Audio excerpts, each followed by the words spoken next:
पूज्य गुरुदेव परम वंदनीय माता जी सूक्ष्म रूप से विद्यमान हैं दोस्तों। प्रणाम नमन करता हूँ, मानव मात्र को प्रणाम करता हूँ दोस्तों ये समय को बहुत पहले से इंडिकेट किया गया। ये जो समय चल रहा है ये समय इस पृथ्वी ग्रह पे सर्वश्रेष्ठ एक ऐसा समय आन पहुंचा है। कोई जो युग परिवर्तन जो परम पूज्य गुरुदेव का जो अंतिम सोपान जो चल रहे हैं इसके, तो ये हमें कुछ दिखाई देने लग गया है दोस्तों। तो यहाँ पर ये जब परमात्मा ने ये पहले ही आश्वासन दिया हुआ है कि जब भी धरती पे धर्म की हानि होगी, अधर्म दुनिया में बढ़ेगा, तो धर्म की स्थापना करने के लिए वो मानव देह में प्रकट होके हमारे यहीं धरती पे आते हैं और एक ऐसे सूत्र दुनिया को दे जाते हैं जिन सूत्रों से मानवों की वो सारी समस्याएं सुलझ जाती हैं दोस्तों आज हम ऐसे ही सूत्र की बात करेंगे। दोस्तों परम पूज्य गुरुदेव जो माँ गायत्री की गोद में जो बैठते थे, अब परम पूज्य गुरुदेव ने जो उनका पूरा जीवन का वो सार निकल के आता है, वो अंततः जाके युग परिवर्तन में आता है। परम पूज्य गुरुदेव जो इस समय यहाँ धरती पे मानव कर रहा है, जो हो रहा है, एक एक चीज़ के लिए जिम्मेदार, जो यहाँ पर मानव के रहने का तरीका है, यहाँ खाने का तरीका है, यहाँ चलने का तरीका है, यहाँ उसके जीने के लिए संसाधन है, मानव की प्लानिंग्स है, मानव के सामने चुनौतियाँ हैं, ये जो कृत्रिम रूप से मानव के सामने ये सारी समस्याएं जो बनाई जाती हैं, तो ये युग परिवर्तन के समय ये ना कोई अमीर रहेगा, ना कोई गरीब रहेगा, ना कोई मालिक रहेगा, ना कोई नौकर रहेगा। मूल रूप से दीनदयाल उपाध्याय जी कहते हैं कि मानव आत्मा है, शरीर है नहीं। तो शरीर है नहीं तो शरीर मान के जो राजनीति आप दुनिया में कर रहे हो, उसी का परिणाम है ये सारी दुनिया में कि आप आत्मत सर्वभूतेषु, प्रत्येक मानव में, प्रत्येक जीव में जो एक ही आत्मा है। अब ये इस चीज़ को आपको समझना ही पड़ेगा, आपके दिमाग में अपने स्तर को अब इसको ऐसा व्यवस्थित बैलेंस रखना पड़ेगा जिससे ये उन संकेतों को पकड़ पाए जो मानवीयता वाले संकेत है, जो धर्म वाले हैं। तो आज परम पूज्य गुरुदेव के माध्यम से ये युग परिवर्तन का जो महान कार्य समस्त देव, समस्त ऋषि, समस्त वो सनातनी परंपराएं जो इसको व्यावहारिक रूप से धरती पे अप्लाई करने का इतना बड़ा जो सरंजाम है, पूरे के पूरे अध्यात्म शास्त्र को परम पूज्य गुरुदेव के माध्यम से प्रत्येक घर घर में, प्रत्येक मानव के अंदर पुनर्स्थापित कर देने की जो उनकी युग निर्माण योजना है दोस्तों। अब इस योजना में परम पूज्य गुरुदेव ने एक और बात बोली है कि जब आपको पता है कि बात उल्टी है, तो अगर नहीं वो सही हो रही है तो फिर हमें क्या करना चाहिए। फिर परम पूज्य गुरुदेव कहते हैं उल्टी को उलट कर सीधा कर दो। तो करना पड़ेगा, उल्टी को उलट कर सीधा करना पड़ेगा। सीधा कैसे दोस्तों? धरती पे दीनदयाल उपाध्याय जी अर्थायाम में कहते हैं कि मानवों के बीच में किसी भी चीज़ का आदान प्रदान मानव करता है। हमारे गांव में हम छोटे थे बच्चे, जब संसाधन नहीं थे, कोई ट्रैक्टर, गाड़ियाँ, साइकिल, रेल, टेलीविज़न, टेलीफोन नहीं थे, और पूरा गांव हमारा बिजली भी नहीं थी गांव में, और मिट्टी के तेल से जलाया करते थे। और सारे गांव में किसी के पास पैसे नहीं होते थे। उनका काम कैसे चलता था सारे गांव का? सारे गांव में दोस्तों हम किसान लोग हैं तो अनाज उगाते थे हम लोग। तो हमारे किसान, हमारा काम था अनाज उगाना।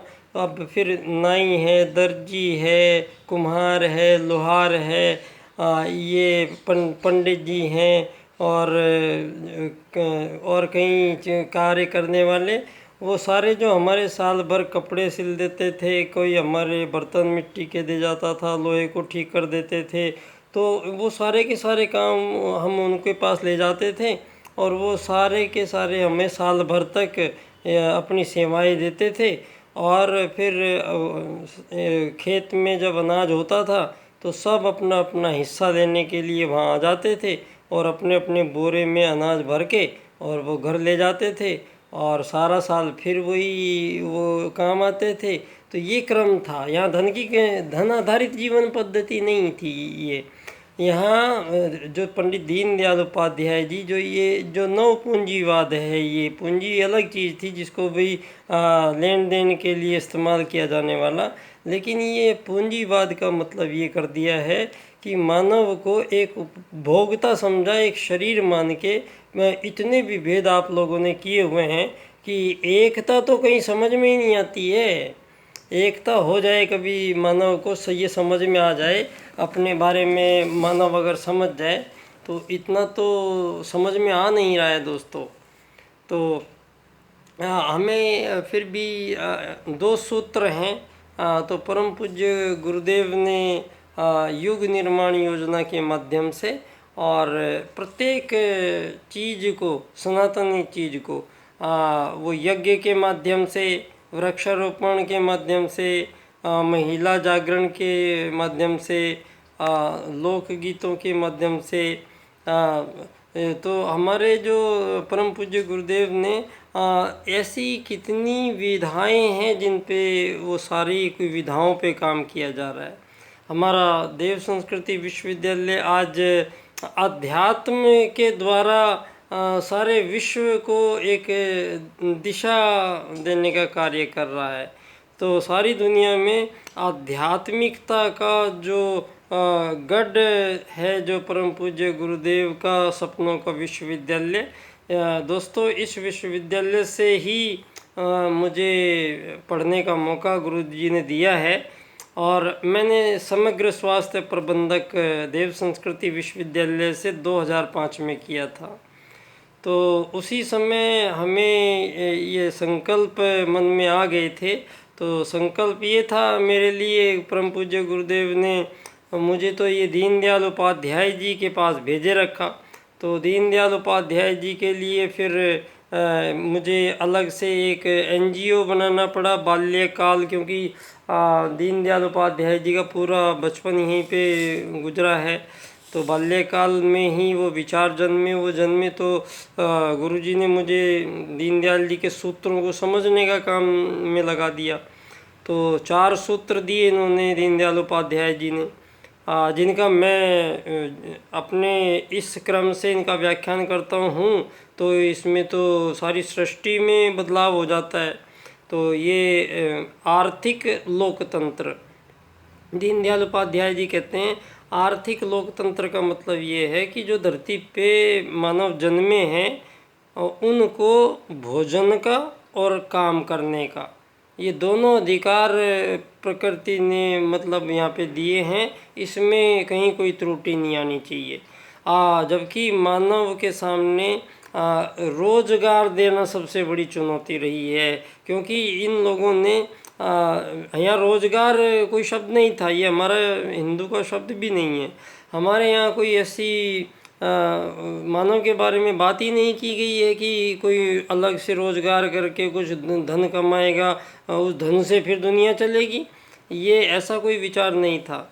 हमारे खेत में हम लोग जब काम करते थे तो हमारे सारी महिलाएं घर के पीछे के हिस्से में, उससे आगे फिर हमारे पशु रहते थे और उसके आगे हिस्से में पुरुष लोग बैठते थे। तो घूंघट, जिसको मुझे आश्चर्य होता है कि कुछ महिलाओं ने घूंघट को इतना जैसे दासी बना के रख दिया, जैसे गुलाम बना के रख दिया, ऐसा पेश किया गया। और ऐसा है नहीं। असल में महिला जो है, महिलाओं को भगवान ने एक ऐसा शरीर दिया है जो उसको ढक के रखना बहुत ज़रूरी है। क्योंकि उस शरीर से जो रिफ्लेक्शन आता है उससे लोगों के मन में फिर उनके विचार बदलते हैं। तो सबसे पहला काम यही है कि नारियों को गर्दन से लेके और अपनी एड़ी तक का हिस्से पे ढक के रखना चाहिए, ज़रूरी है। तो यहाँ आपने नारी अधिकारों के नाम पे यहाँ क्यों यहाँ ये समाज ये चाहता है, समाज ये चाहता है, ये धन ये चाहता है, ये पूंजीवाद ये चाहता है कि ये महिलाओं को फिर इस श्रेणी में उनको ये कपड़े वपड़े इस तरीके से वातावरण बदला गया, महिलाओं के प्रति फिर विचार बदलने शुरू हुए।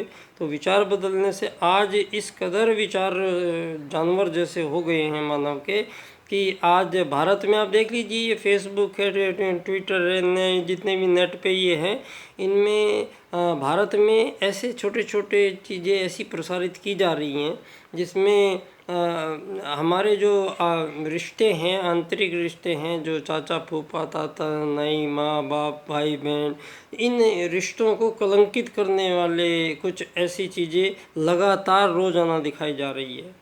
तो ये सब जानबूझ के षड्यंत्र पूर्वक ये पूंजीवाद का अंतिम सिरा था। तो इस अंतिम सिरे को अब इसका पुनर्निर्माण करने का समय आ गया है। ये युग निर्माण योजना अब आगे बढ़ रही है और युग परिवर्तन की बेला आन पहुंची है। तो ये सारी दुनिया में ये जो मानव पहले तो वेद जीवन पद्धति तो यहाँ हजारों सालों से, लाखों सालों से चल रही थी। यहाँ धर्म अर्थ काम मोक्ष, ब्रह्मचर्य गृहस्थ वानप्रस्थ संन्यास, ये योग में जीवन यम नियम आसन प्राणायाम प्रत्याहार धारणा ध्यान समाधि, ये सब चीज़ें मानव को ये कह के ये लाती हैं कि मानव एक आत्मा है। तो उस आत्मा के लिए ये कार्य बहुत ज़रूरी हैं। और लेकिन आप कहते हो मानव एक शरीर है, तो शरीर है तो आपने विकसित, अति विकसित, अल्प विकसित, विकासशील, ये यूरोपियन, ये गोरे लोग, ये काले लोग, ये विभिन्न, ये हिंदू, ये मुस्लिम, ये सिख, ये ईसाई, ये गरीब लोग, ये SC ST लोग, ये इतने विभाजन धरती पे नहीं चलते हैं। ये एका आत्मत सर्वभूतेषु, यहाँ धरती पे एक ही प्रजाति है मानव। मानव के बीच में ये आज़ादियाँ कैसी हो रही है? मानव के बीच में कभी आज़ादी संभव नहीं है। सबसे पहली बात इस पर तो विचार किया जाए। और आज़ादी क्यों? आज़ादी आप कहते हो, कोई भी बच्चे से पूछिए हमारा देश आज़ाद कब हुआ? हमारा देश आज़ाद हुआ 1947 में। तो क्या उससे पहले हमारा देश गुलाम था? तो क्या भगवान श्री राम यहाँ गुलाम भारत में आए थे? तो क्या भगवान श्री राम यहाँ गुलाम भारत में जन्मे थे? ये गुलाम शब्द कहाँ से आया? ये आज़ाद करने का हक किसने दे दिया किसको? ये आज़ादी के पट्टे काटने वाला कौन है? ये सारे के सारे जो षड्यंत्र हैं, ये हमें शब्दों से भरमाया गया है। और ये आज़ाद देशों के रूप में ये अलग अलग सीमा रेखाओं में लोगों को भर दिया है। और वहाँ एक सरकार नाम की चीज़ बन जाती है और वो सरकार आपसे टैक्स वसूलती है, बात बात पे टैक्स लेती है। और उसके टैक्स का इतना पैसा हो जाता है कि हर देशों में करोड़ों अरबों रुपए के गबन हुए हैं, ये होते चले आए हैं। यही हमने सुना है शुरू से ही। और ये जितनी भी देशों में आज़ाद सरकारें हैं, ये सरकार अपने सरकारी लोगों को जो भर्ती करती है, उन सरकारी लोगों को एक अलग तरह का उनको इंसान बनाती है। उनकी तनख्वाह इतनी ज़्यादा होती है, उनके बोनस होते हैं, उनके घर फ्री होता है, उनके लिए गाड़ियाँ फ्री होती है, उनके लिए टेलीफोन बिल फ्री होती है, बिजली बिल फ्री होते हैं। और यहाँ बिजली का बिल 2 दिन लेट हो जाए तो कनेक्शन काट देते हैं। तो ये आखिर सरकार बनाई है तो सरकार पे बोझ ज़्यादा था, भारी था, तो भारी काम करना चाहिए था। फिर सरकारों ने हाथ खड़े कर दिए कि हम रोज़गार नहीं दे सकते, हम मानवों को ये नहीं दे सकते, तो इसके लिए हमें क्या करना पड़ेगा। फिर ये सरकारें नीचे आई जब मानवों के बीच में धरती पे पहली बार तय हुआ था कि एक होगी सरकार और दूसरे होंगे धरती पे मानव, वोटर, तो इसके अलावा और कुछ नहीं। तो सरकार क्यों नहीं, सरकार हमारे सारे काम करेगी, जो भी मानव को काम होंगे वो सरकार करेगी, ये करार है धरती पे। और आपने इसके बीच में अब सरकार से ये काम नहीं हो रहा है तो इसके लिए क्या करें, इसके लिए प्राइवेट सेक्टर को जन्म दिया। ये प्राइवेट सेक्टर क्या है, ये सारे धरती के बड़े बड़े पूंजीपतियों का एक क्लब है। इस पूंजीपतियों के क्लब ने सारे देश के सीमा रेखाओं के अंदर भी जाके उन सभी देशों की प्राकृतिक संपदाओं को उन सरकारों से अपने नाम लिखा लिया है। अब गैस पे धीरू भाई अम्बानी, टाटा बिरला, एक अडानी साहब, एक मार्क जुकरबर्ग साहब, एक फेसबुक, जो मेरा फेसबुक जीवन में 15 बार हटा दिया उन्होंने। अर्थायाम की बात सुनना नहीं चाहते हैं, बोलते हैं अर्थायाम, यहाँ तो पूंजीवाद की बात करो, वही हमारी कम्युनिटी है और हम दुनिया में नई कम्युनिटी लाने जा रहे हैं अर्थायाम की, उसके बारे में आप लोगों के पास किसी के पास समय नहीं है। तो लेकिन प्रक्रिया आगे बढ़ रही है, बढ़ती रहेगी, क्योंकि काल का नियम है, काल महाकाल का निर्णय है। ये प्रत्येक मानव के विचारों में लड़ा जाने वाला देवासुर संग्राम है और जो ये युग परिवर्तन है। और इस युग परिवर्तन में मानव की पहचान से लेके मानव के सारे कार्य, मानवों के बीच में आपसी व्यवहार के जितने भी वो सबको पवित्र किया जाएगा और मानव का लक्ष्य घोषित होगा मोक्ष प्राप्ति। उसको रोटी कपड़े मकान के लिए तरसने की ज़रूरत नहीं है। दोस्तों बहुत बहुत धन्यवाद। मेरा विषय 7 अरब लोगों को एक आत्मा मान के और सारी धरती को एक गांव मान के, सारी सीमा रेखाओं को हटा के और सारी सीमा रेखाओं में 7 अरब लोगों को सारी धरती पे हर जगह आने जाने की छूट होगी। तो दोस्तों धन्यवाद। बच्चा डॉक्टर आगे हम जारी रखेंगे।